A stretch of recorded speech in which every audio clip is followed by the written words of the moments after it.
उपहार, इनके समय ये पिछली सरकार का उपहार है। इनके समय सॉल्ट के दाम, नमक के दाम 80% बढ़े। आनंद विजय सर, मैं ये नहीं मान सकता कि ये पिछली साल का उपहार है। हाँ। पिछली सरकार का उपहार है। ये जो बढ़ती कीमतें हैं, देखिए अभी महंगाई दर 3.25% था, 3.48 है शायद, और खाद्य महंगाई दर 4.5% के करीब है, 4.426। तो ये बहुत ज्यादा महंगाई की दर नहीं है। रही बात पेट्रोल की, जो 5% 5 रुपए के तहत बढ़ गया, ये वैश्विक चुनौती है हमारे सामने। और मुझे लगता है कि इस आपदा के समय में राजनीति नहीं करनी चाहिए।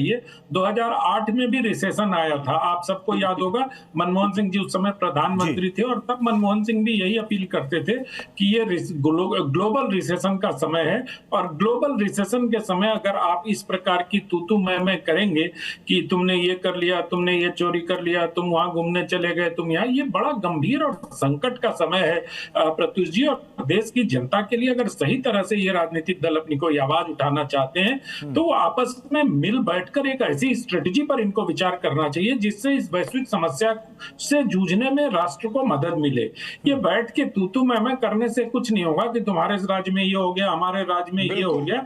अभी प्रदीप भंडारी जी बहुत आराम से अपनी बातें रख रहे थे, उनको उनकी बात रखने देनी चाहिए थी। और फिर दीपक जी ने भी अनइंटरप्टेड बोला, लेकिन ये लड़ाई झगड़े से क्या होता है। आनंद विजय सर, देश इस वक्त ये सवाल लोगों के मन में कौंध रहा है कि अगर पेट्रोल डीजल के दाम लगातार बढ़ते रहे तो रोजमर्रा की चीजें भी महंगी होंगी, उससे कोई इनकार नहीं कर सकता। अगर राहुल गांधी कहते हैं भरे मन से कि बहुत बड़ा आर्थिक तूफान आने वाला है, तो किस ओर इशारा कर रहे हैं राहुल गांधी? सर प्रत्युष जी, देखिए राहुल जी ने तो भारतीय अर्थव्यवस्था को डेड बता दिया था, ट्रंप ने वहां, और राहुल जी ने देश में बता दिया था। तो जो अर्थव्यवस्था मरी हुई है उस पर तूफान का क्या असर पड़ेगा, ये सोचने और विचारने का समय है हमारे लिए। लेकिन हमें लगता है कि हमारी अर्थव्यवस्था चलायमान है और इसको चलायमान बनाए रखने के लिए कुछ ठोस और कठोर फिस्कल कदम उठाने की आवश्यकता है, रिफॉर्म करने की भी आवश्यकता है। सिर्फ अपील से काम नहीं चलेगा। महंगाई हमारे सामने खड़ी है और ये चुनौती ऐसी नहीं है प्रत्युष जी की अभी एक आध सप्ताह में खत्म हो जाएगी।